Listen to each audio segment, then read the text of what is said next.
and I do hope that you had a wonderful weekend, as I always think you do, and I always think everybody needs to have a wonderful weekend.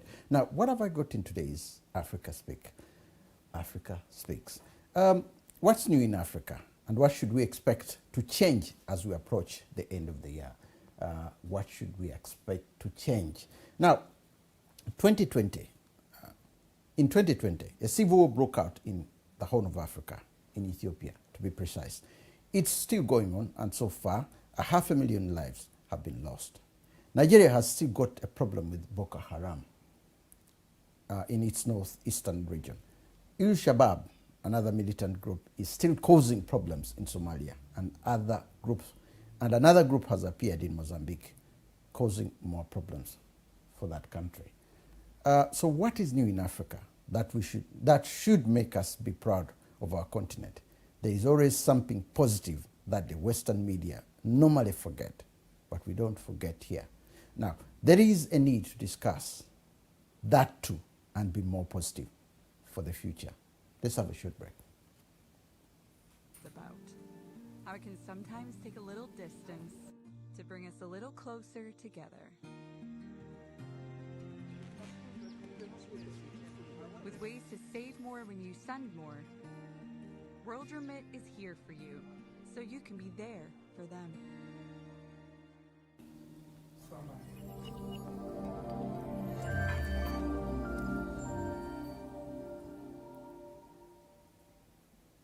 With me in the studio to discuss these issues and many more other issues regarding the continent is Mr.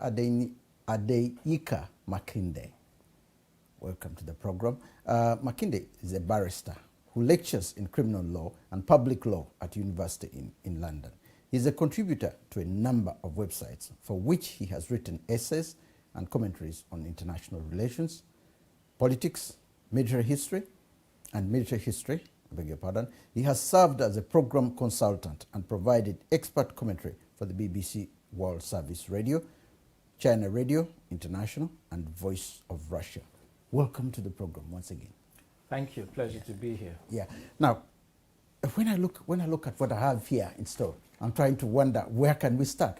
Is there something positive about Africa we can start with when we start looking at how to solve the problems? Because I'm always thinking in terms of, can that be solved? Can this be solved? Because whenever I have guests here, one of the first things I always look at is, can we really solve this? We have a problem in Guinea, we have this, we have, but there is also positive things that have happened on the continent over the, maybe this year.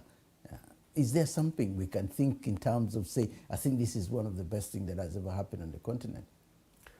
Well, I don't want to be overly optimistic or overly pessimistic. Yeah. I think in terms of a graduated way, we could look at, say, what is happening in Rwanda, okay, and the way Paul Kagame is trying to move it forward, because I think then that raises certain issues which get lost in the morass of information that comes from Africa.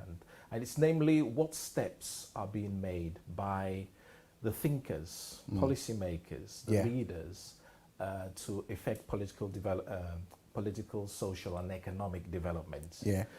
Because once we can identify those people who have a proper vision of African development, as a continent which is it's got rid of its colonial past, and it's raring to go for the future. Yeah. You have to consider who is there, what kind of intellectual leadership is there, what kind of political leadership is there that are making strides through a program that is geared towards lifting people out of poverty and trying to develop an industrial base in the different parts of Africa. What I'm looking at, which I've seen, which is much more difficult maybe, is the fact that the people who are trying to make changes to make Africa better are the people at the low bottom of the scale, the people who we practically know nothing about. They are more influenced than the politicians. And this in itself has a picture showing Africa that, listen, regardless of who is in charge over there, there's somebody who's building a hospital somewhere who we even don't know about. So maybe Africa's future now goes, if you look at the remittance that are being sent to Africa, they're all going into private hands somewhere. Very little of it is happening. Could we call this something very positive? It can be positive in a sense, but unfortunately I can't see it as being something that is of lasting and profound effect. Okay. Because it's not coordinated and it's not integrated into a scheme for development.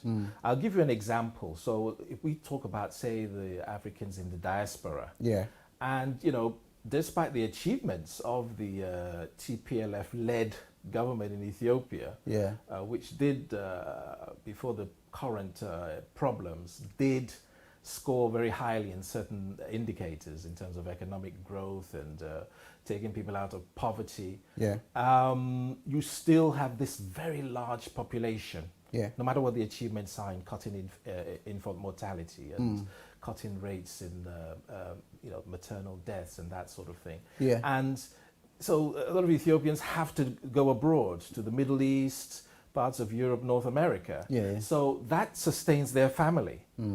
But it's not part of the whole package of developing a country. And a good example I would tell you about that would be South Korea. Okay. When South Korea began to develop, Yeah.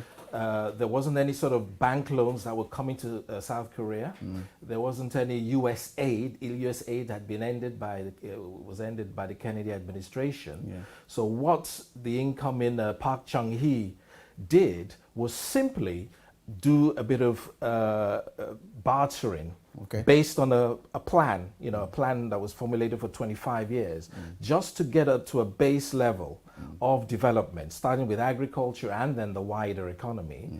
For instance, they sent over miners, South Koreans to West Germany to work as miners and nurses. Yeah. And so in return, though the money that came to South Korea was obviously, part of it was obviously given to the people who went to work in Germany, but it also went towards laying a foundation for money that was spent on building things like harbors, constructing industrial centers that would be developed in the future. Yeah. So if because that coordination is lacking, I cannot say much in terms of what I think should be always the overarching concern of development. Basically, what we have is just about sustainability. Yeah. They're good people who are members of different, these associations based on the village you come from, and they've got chapters in UK and Ireland, and they go back and they build hospitals, clinics for and that is absolutely fantastic. But you got to look at it from this angle. The education system, we've been discussing this for months and months on our TV shows, and it's the educational system. The system about ethnic federalism is, I keep insisting on this, ethnic federalism and nationalism. Cuba is a very good example. China is a very good example. The educational structure are such that you are told how to be a nationalist. America used to have this years ago, where you have to be showing allegiance to the flag almost every now and then after school and before the school, to show that you have that allegiance to the nation and all that, and the teachings that Mao Zedong did that have made China now. Everybody thanking him now, years after he's gone, because the issue of federalism was taught. Cuba, they're trying to thank Fidel Castro as well. You could find those who feel they don't need communism and all that, but at the same time, they're also saying we are Cubans. They have that love. That's something that doesn't exist in Africa. What is existing is an ethnicity problems. I could maybe say Ghana is trying to leave the ethnicity behind. But Nigeria, my goodness, you can cut a sword in there. Uganda, Kenya, Tanzania, you're looking too much at that. Don't we need education on a national level to say this is what we got to start teaching everybody now, so that when somebody can be taught to be a nationalist, but we don't have that structure. The structures in education were left by the British nearly, when, 70, 80 years ago. And the same structures are still happening. Well, can we change that? And can that be a builder for the next generation? You can, but I think, and it's interesting you bring that up, given that history is no longer was scrubbed off the curriculum in Nigeria. Yeah. So, yeah, I mean, you have, I mean, Nigeria, they have a pledge. I believe students should still say that. I said that every morning. Yeah. I pledge to Nigeria, my country, to Yeah. be faithful, loyal, and honest. Yeah. I sang the national anthem. Yeah. I think, look, But are you taught, you may be saying it, but are you taught to be a nationalist? The way the Chinese are taught and the way the Cubans are taught. That, listen, you got to love your next neighbor like your brother. You got to do this and that. You're not taught about that. This is what I'm trying to say. Maybe that's, and South Korea, the one, by the way, you've just mentioned. This is what happened. They fall in love with their country because the structure starts when they're about 5, 6 years old, as soon as they get to school. The Japanese, they're doing the same thing. Right. Well, you see, it helps. A number of those countries you've just mentioned, China, although they're multi-ethnic, they've got Muslims, and it's dominated by the Han Chinese people.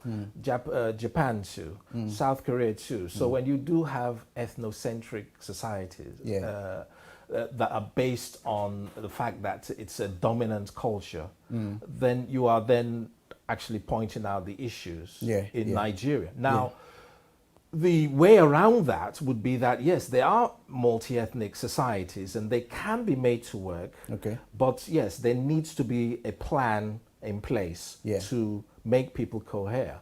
Obviously, the Soviet Union, Russia would be a good example. Soviet Union inherited the multi-ethnic empire of the Tsar. But you still did have the Russians as the dominant people there. It's what you say may have some truth to it, but I don't think it can be done merely in isolation.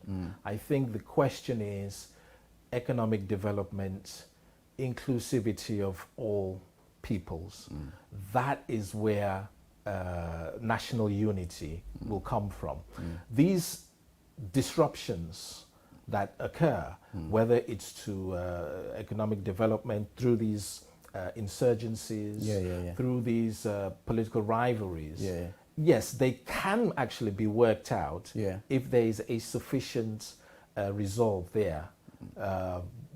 Yes, made to improve national consciousness, but also there has to be some economic plan attached to that.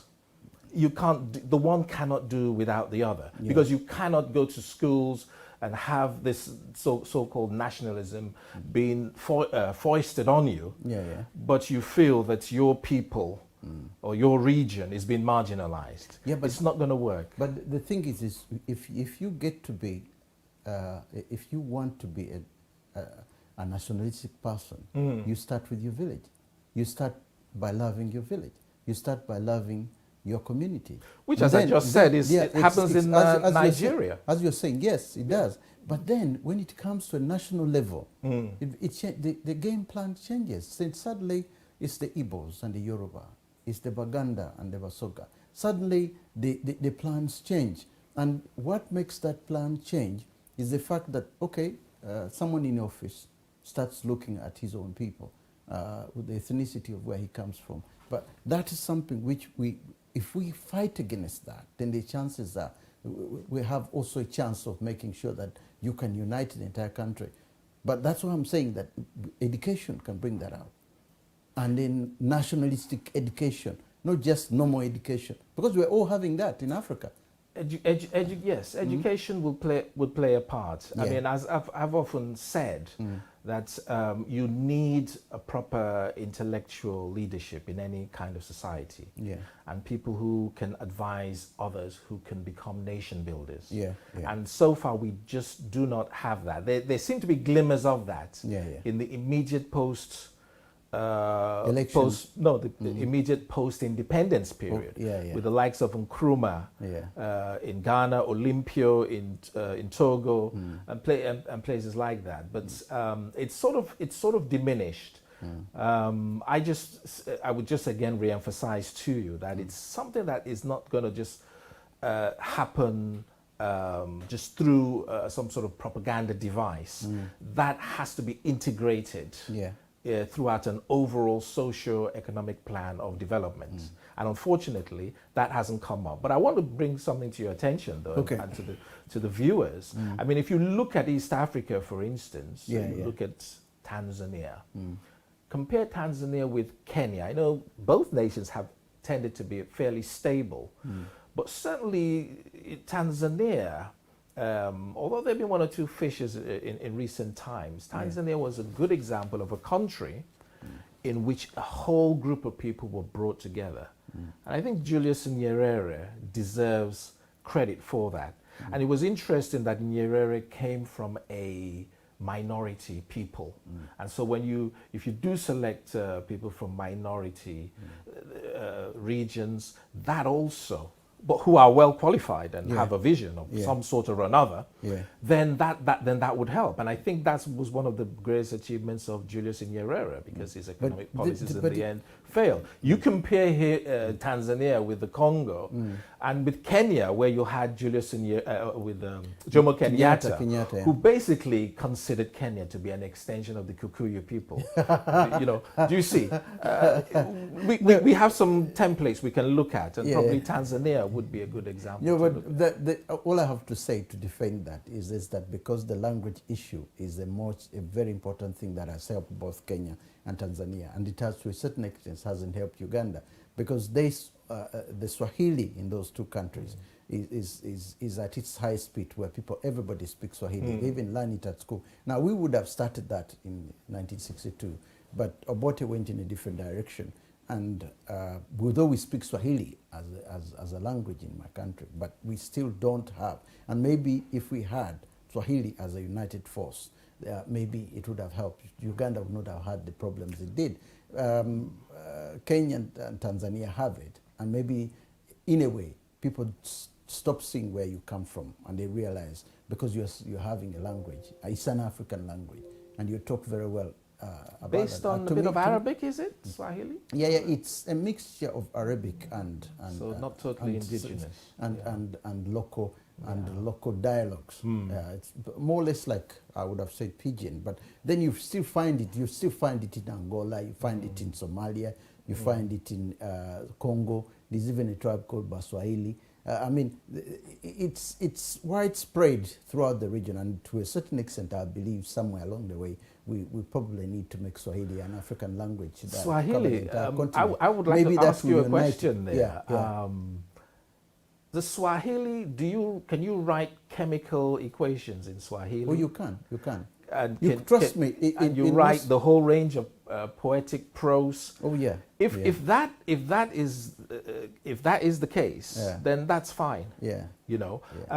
English and French have been brought as colonial languages. Yeah. It's even being suggested by the African Union, by the way. Several people have suggested Swahili in the African Union. I remember at one summit, Professor Ali Mazului, the late Professor Ali Mazului, was addressed the African Union, and he said, look, if we start spreading Swahili around, Swahili will unite so many people. And he was of the fact that the language was a major issue that will probably give Africa the kind of freedom it wants, in a way, and the kind of development, because then people stop seeing which tribe you come from, and so on and so forth. It's there, it's still in Kenya and Tanzania, but it's not as much as it is in other parts and the of argument Africa. is that it's better, sort of at least an African-derived language would be better as a lingua franca than English or French. Than all these other ones. Now, I want us to go to another issue, which America has had such a big impact on Africa over the years. But the whole world. Or I should say, but massively on Africa. Joe Biden, when he was vice president under Obama, made a lot of suggestions, and he kept saying, look, Africa should be left on our own to do whatever it wants to do, whether they have coups, whether they have what. Maybe it's high time we leave them, rather than influencing what's going on over there. Now he's president of the United States. Do you see any changes? Because as we started, you can see straight away he said, look, American troops are going home. And after all, it was the other president who was on, who had signed an agreement with the Taliban. He said, look, the American troops are leaving. Whatever is going to happen, if this man, if the former president had remained on, Donald Trump, still American troops would have come home, regardless of what, because he had already signed this agreement in Qatar that American troops are going home. So the Taliban knew what was going to happen. And when Joe Biden came, he simply said, we are going home. But leaving that aside, how do you see the man who was for years saying, look, they've been left on their own? He's not going to interfere in any other African problems or helping or doing that. So could this be a much effect in years to come if we don't get any aid from America, if we don't get any advice here and there? Might this be a problem? Are we talking about the same sleepy Joe Biden? Joe, he never left the world alone. I mean, apart from Libya, which the Libyan invasion by NATO, the destruction of an African country, Joe Biden was against that, by the way. He was against that. He didn't really apparently like it. He said that. But he has been for every single intervention in the post-war period, including Iraq. He wouldn't have minded if trouble had risen in terms of Iraq, which certain lobbies were trying to, with the Iran to invade. So Joe Biden has voted for military interventionism. I don't hold any faith so much in terms of what he says, because he's a servant of the American empire. My point about that, though, is to sort of bring up this issue about, well, yes, we don't want, about development. We don't want to rely, Africans shouldn't want to rely on American aid, for sure. Now, America did pass an act, it's to do, it was back in 2000, and it granted African countries untaxed access to American markets. Which on the face of it looks like a good thing. It was renewed in 2015 and is due to expire in 2020. Now, the key thing here, remember, I think in any kind of conversation we have about Africa, wherever that conversation is going to be headed to, promising things or the things that are setting it back, like tribalism, ethnic federalism, insurgencies and that sort. It's all about, our eyes on the prize is the idea of facilitating development, economic development, and creating the correct institutions, political institutions, which are not just simply hand-me-downs from the colonial era, but something that is worked out to cater to the African psyche and the African condition. Now, bearing that in mind, so America passed this act which granted certain African products access to the American market. Now, my point is that in East Africa, and interestingly, you're from East Africa, so I will be interested to find out what you know about this, was a number of countries, Tanzania, Uganda, Kenya, Rwanda, Burundi, they wanted to bring an end to mitumba. Yes, the use of old, importation of used clothes, rehabilitated. A lot of them come from America. Now, that sort of thing undermines development, because at a base level, before we start talking about petrochemical industries, shipbuilding, if that's the case, and perhaps high tech, although people suggest that Africa can skip aspects of industrialization and become markedly good at that with the correct atmosphere, conditions around. But just put that aside, just at the base level, you need a textile industry along with other things like leather and things to do with agriculture that are in your control. And so they wanted to get rid of mitumba. If you get rid of these used clothing, what you then do is you have a situation where you can grow cotton, you can manufacture your own clothes. And so once they had that idea, the modern rag pickers they have a more sophisticated name in the United States, went to the US Treasury and said, hang on, this is against that act that we signed to do with free trade with Africa. You know, and so it goes against that. And you see, so the United States Treasury then threatened sanctions. All the African countries, apart from Rwanda, backed down. So this is what Africa faces. It's not that we have to blame these sorts of things for the lack of development in Africa, but we should place them in our mind. So do you see, this is an excellent opportunity. Get rid of Mitumba. All these countries cooperate to develop a particular base industry in their nations, and it's frustrated by the United States. So that, in a nutshell, is what I think of what Joe Biden says. Yeah, but I have to go on to this because having read that and having gone through that, the biggest problem that was existing with that is that you can't get rid of something when you've got nothing to put in place. Now, Rwanda agreed to do that because Rwanda has already put something in place when Kagame came to power. One of the things that he's trying to do now, if they can do something in Rwanda, he doesn't see the reason why they should import it. He bans its importation because there is no point. If they have the wheels of the, you know, if you have wheels of bicycles or what, why do you bring in the imported ones?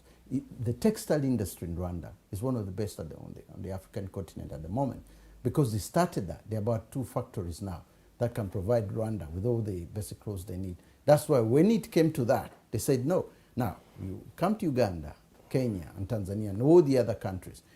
That thing was merely an idea at the beginning. It was an idea. They didn't want to ban them right straight away. They discussed it in Arusha. And then eventually they said, oh, I think we can do it. So the Americans acted quickly. But the problem, as you're saying, Africa has always had that, is that before you actually go on to do something, you make sure that first that you have a replacement for it. Now, most of these other countries, Congo, Kenya, Tanzania, they don't have a replacement. So they actually still need these clothes, especially in the rural areas.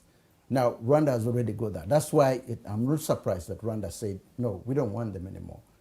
Because it has already set up their own industries and they're doing very well. No, well, they've set it up, but they're having problems. You know, they're relying a lot on the Chinese on that. And of course, they're having problems with comparing it with the other cheap Chinese imports. And it seems a lot of Rwandans are buying more of, and that's the other thing that has to be taken care of in terms of Africa. You said that nothing had been planned, but you can see that immediately, just the threat of it. You see, the point is, these countries, at the time of independence, they did have industries in this regard.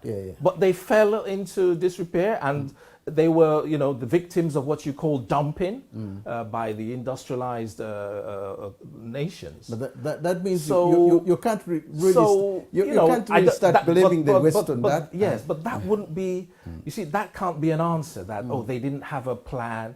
Well, maybe they shouldn't have announced it as such. They should have just started it. Just started it. But one way or another, you're going to have confrontation. And if you don't have unity, and people are going to back off, this is a problem with African development. That was why Libya was destroyed, part of the reason, by Gaddafi suggesting, let's have a common currency, a dinar. It's not going to be backed by, we're not going to use American dollars, we're going to use an African currency, and we're going to use our commodities to back it up. And he was overthrown, and there's evidence in think tanks and also in the emails, one linked to Hillary Clinton, which shows that absolutely that plan by Gaddafi to develop this currency was at hand. So those are the perils. Even when you have, you're engineered and you're geared towards going towards integration and development, you have that. But you have to then have, you have to have that capacity and that resolve to cooperate among each other and go it along. As I said, South Korea at the beginning did not have anything. They were not relying on the World Bank, which is just another shorthand, the IMF and World Bank, for inducing usurious loans. One way or another, they tend to bribe elites. We see that not just in Africa and other parts of the so-called developing world, but also, Greece is a good example of one that's just totally mired in debt. And without going into details of that aspect, it's the Bretton Woods institutions. Usury is their raison d'etre. So unity in Africa, cutting across the barrier of tongue, of tribe, of nationality, that I feel is the goal. Yeah. Because ultimately what my conclusion is in these things is that time is running out. Yeah. And that it's not so much idealism. It's not so much, African pride and let's make it a better place and cooperate with each other. I'm saying for the survival of Africa, because of its enormous, bountiful resources, you have the Occident, that is the West, composed of many ex-colonial powers, and the America that arose after the Second World War, and you've got the Orient with the rise of China, competing for African resources. If Africans do not succeed in developing their economies to a certain base whereby they attached to that is not just the strength of political institutions, but also military strength, unfortunately, Africa will be ripe for vassalage and colonization. Talking about China, they're putting a footprint on the continent, and their numbers are rising. Where are we going? Where are we going with them from here? Because the next 20 years, I think more than 10 or 5 or 10 or 15 countries could be owned by China. Anyway, the dates that are piling up in Malawi, in Zimbabwe, even in Mozambique at the moment, is very worrying. And in South Africa, they even have a police force in certain areas, even in Malawi. I was watching pictures of Chinese policemen on the African continent. Now, this is a genuine worry? Because at least with them, they come, they are present there. They are not sitting the way the British and Americans do and then let you mingle with it. Could this be a much bigger worry for the continent? Of course, it should be. It should be, because one of the refreshing things that people felt about the rise of China was it was felt that, at least now you have a choice between the West. Because for the West, withdrawing and giving, countries like France and Britain, withdrawing and giving countries their so-called independence was actually a very cost-effective way of managing Africa. Because through neo-colonial stooges like Mobutu Sese Seko and the others, they could exploit Africa in a more efficient way, and the Bretton Woods institutions have helped with that. So my point was that the coming to power of China at first appeared to offer an alternative, whereby there could be a straightforward bargain. That the Chinese will offer you expertise, which you would learn eventually and not keep on relying on them to build the basics of an infrastructure, railways, ports, harbors, that sort of thing, power plants, etc. And then in return, you give them raw materials. I know the Chinese, it's not just in Africa, they do like to complete projects using their own people. But I would admit, yes, it is quite a worrisome thing where physically the presence in Africa, because you see it's almost like an autonomous power growing in your midst. Talking to a Chinese banker long time ago, the structure was different. You go and work and you go back. I mean, they built a levy in Tanzania. They did quite a number of things in Tanzania because Nyerere was doing a lot of work with them, and they did that in Zambia as well during Kaunda's time. But they always go back. The difference this time around is that they have the Chinese central bank giving the Chinese money.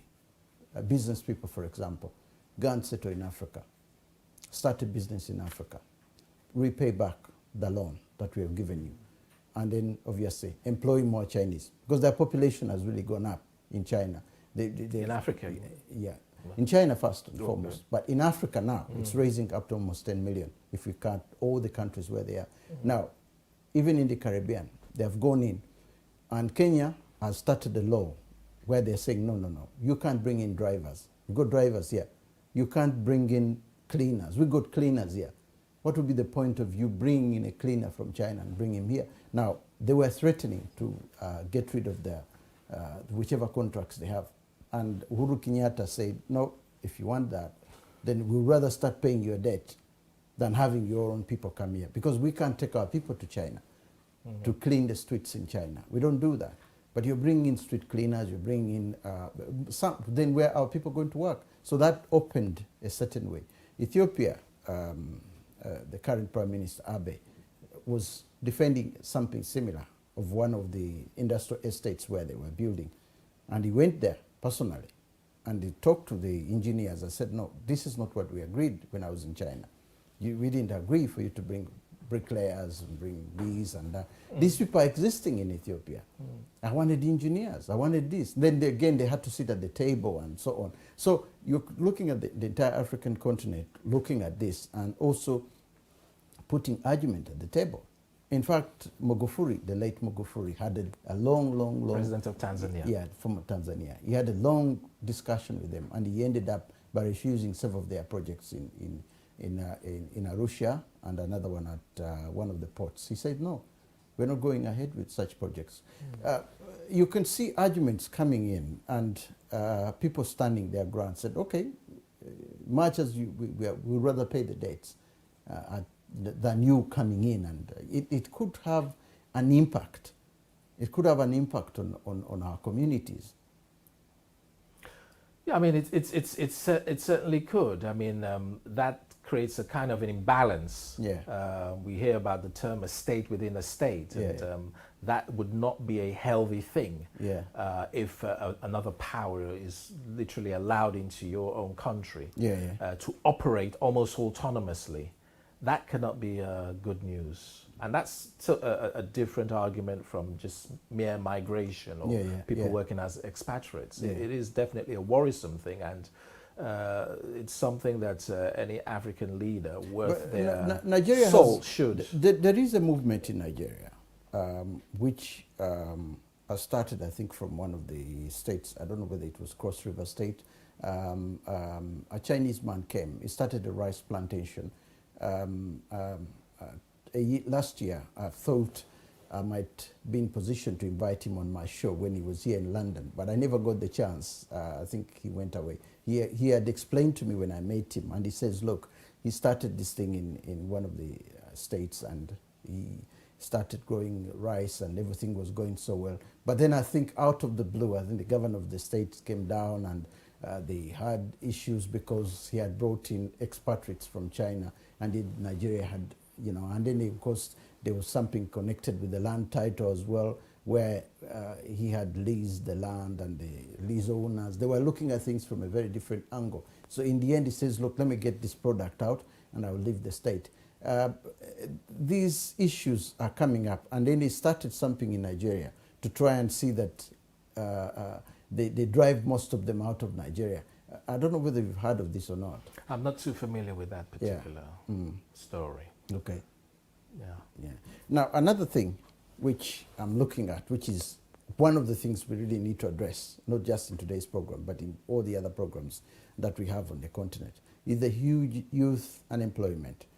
It's a massive one on the continent. You name the country. In Ghana, the youth even refused certain politicians to give them certain things. I watched them as they were throwing. We said, look, we want jobs. We just don't want favors. That was in Accra about 2-3 months ago. Then in Nigeria, of course, there's the uprising, which has happened recently when the youth were demanding the release of certain people, and then it became a big uprising.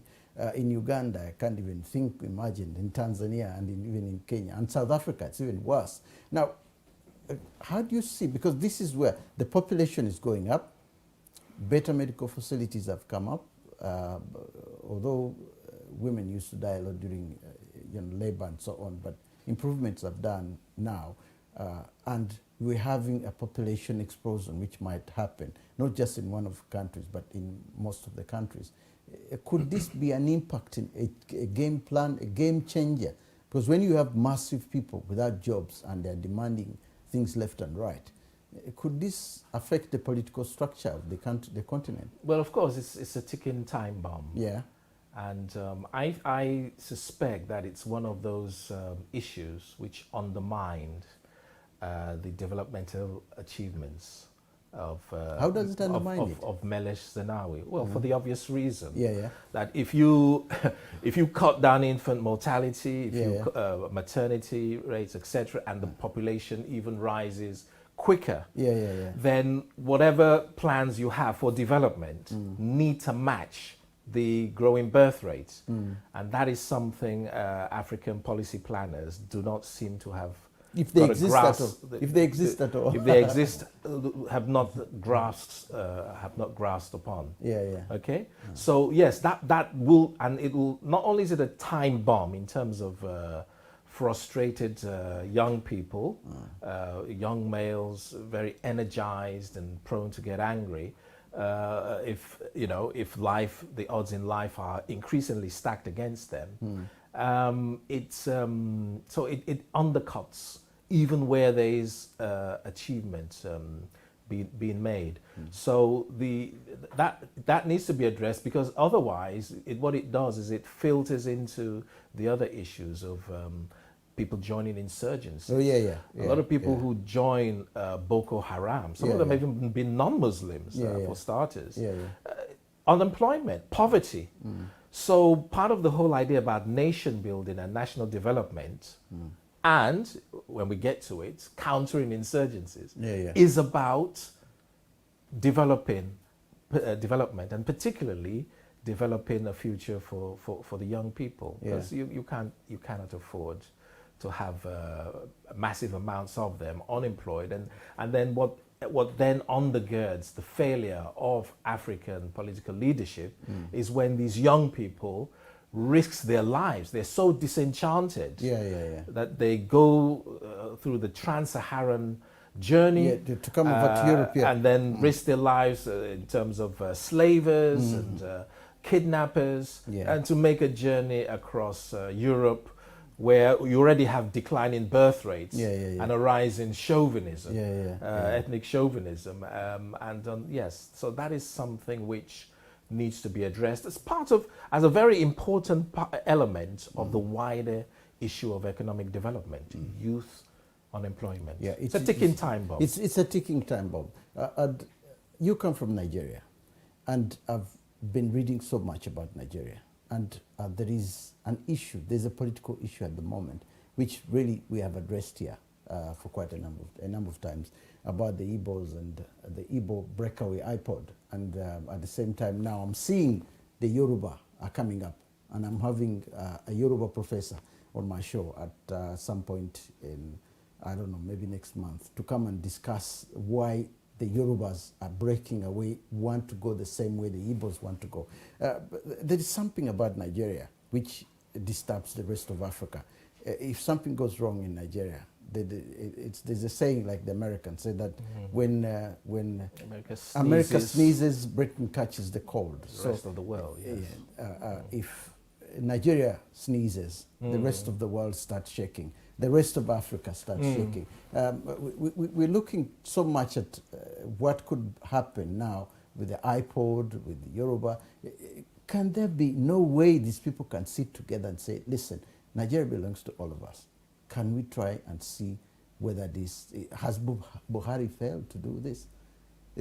Well, I mean, he has to. He's certainly failed, like a majority of the other African leaders, simply because, as I've been saying, there's no prescribed program for national development. It's not there. It's just not there. There's no overarching program that basically says these are the base industries that we need to develop on a regional basis and on a national basis, and that this is divided up into stages. Not just 5 years, but it'll be divided up, but a total of, say, 20 to 25 years.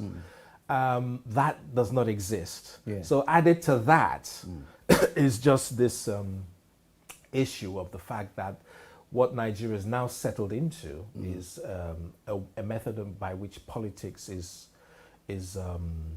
is carried out. And Because it's based on what is known as godfatherism. It's based on ethnicity of people making bargains. It's at its highest caliber. Yes, and you see, the point about it is that when you have that kind of system, today certain people will be dissatisfied, but on another day other people will not be satisfied because they've got their people in power. Exactly. But you would have expected that Africa, that in northern Nigeria, there's extremely high poverty rate, and that the people in general should be more concerned about what is going into their bellies, their life expectancy, and what they can expect out of life, rather than who is controlling that country.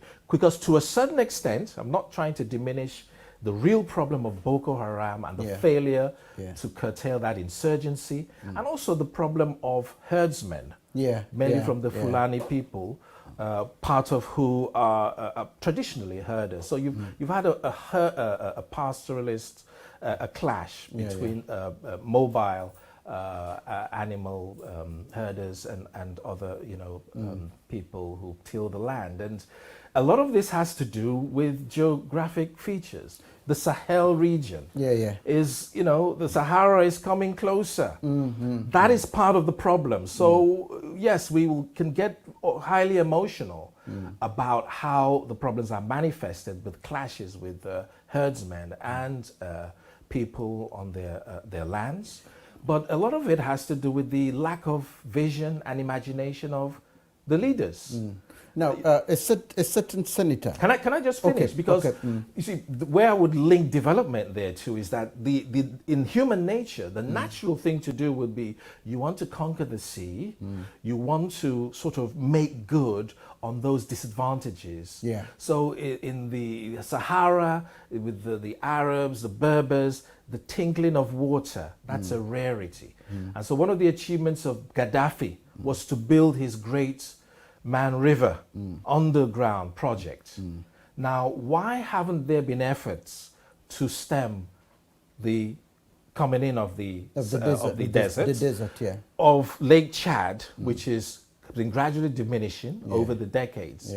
That is, if development was fixated on that, I can guarantee that even if the problems associated with herdsmen and Boko Haram, which is not just about religion, but it's also about poverty.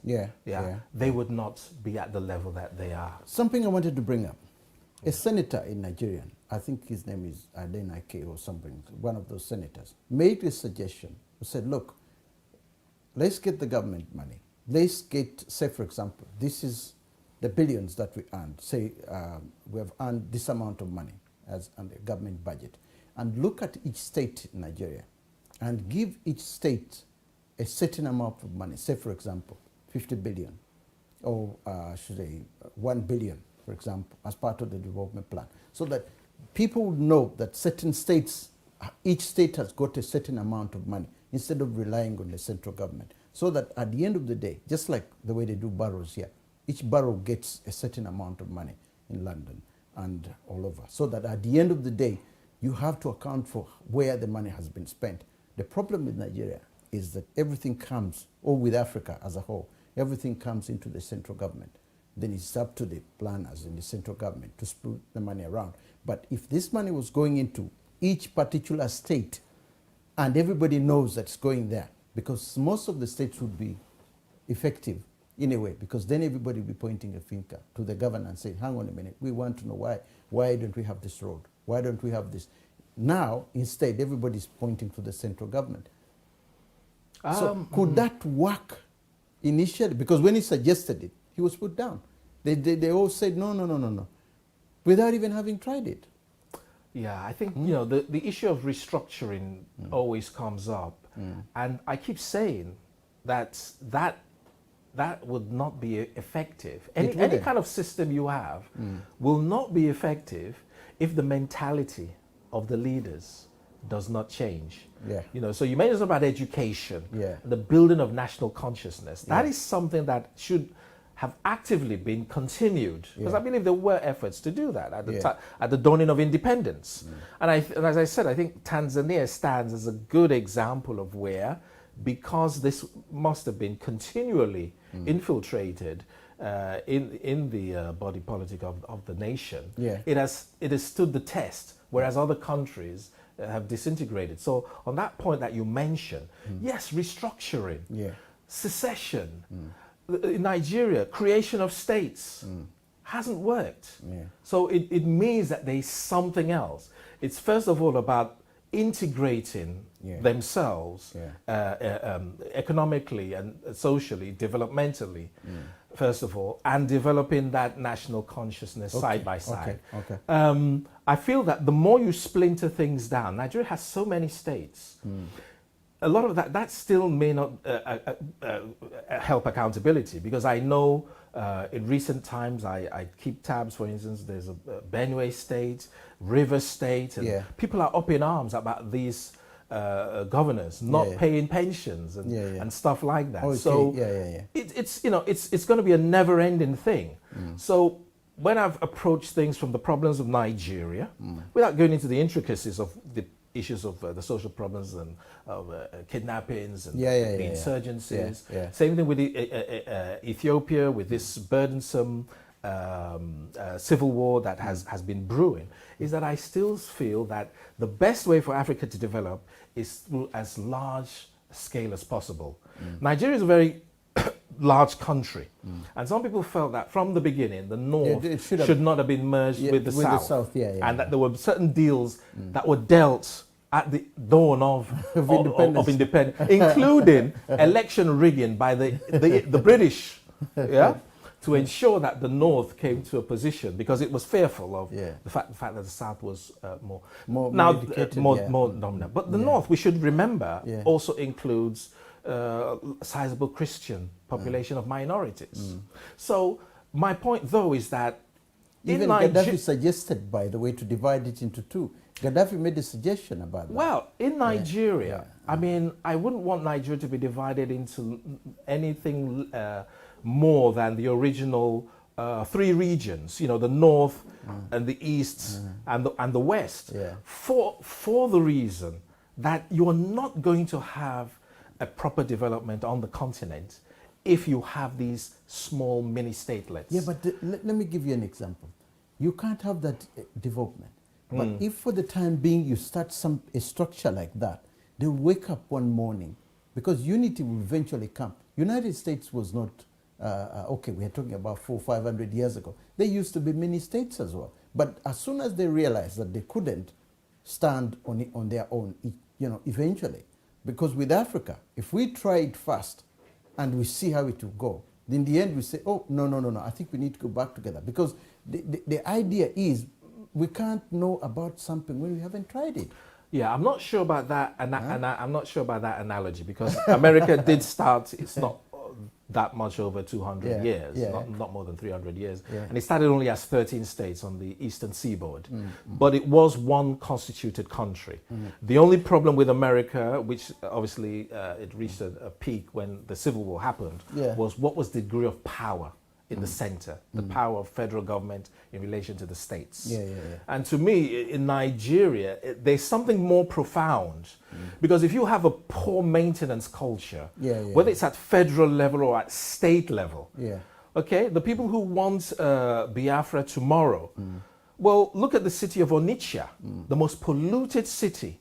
And I'm not just picking on that, because Accra, Nairobi, they face the same situation. Problems of overburdened populations and how to keep sanitation and other things in order. So that's my issue. You know, the fact that you divide states up, that has been so uneconomic. It has not worked.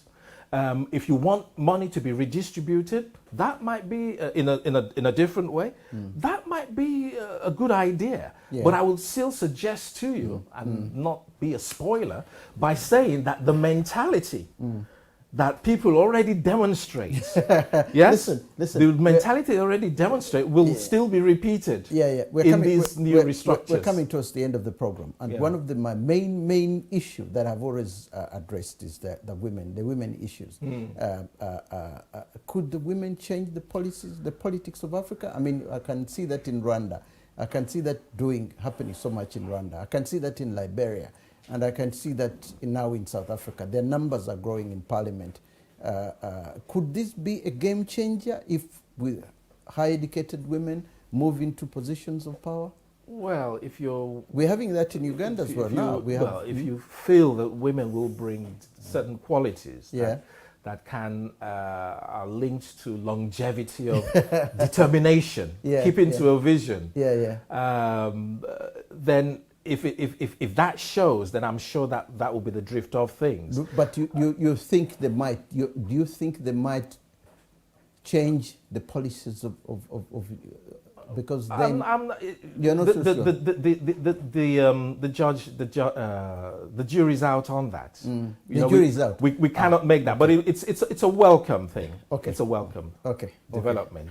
I just want to thank you very, very much for coming on the show and sharing this vision with us, with the viewers, and I do hope that whatever we discuss here will, my viewers will take into account, and whenever they discuss the continent, because everything begins with discussion sometimes. Start a discussion, make it a point, and then raise from there and make it a reality. Because if you don't talk about it, you can never make it a reality. That is my belief anyway.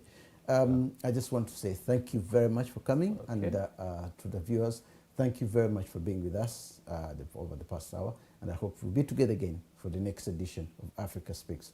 Thank you, and may God bless you all.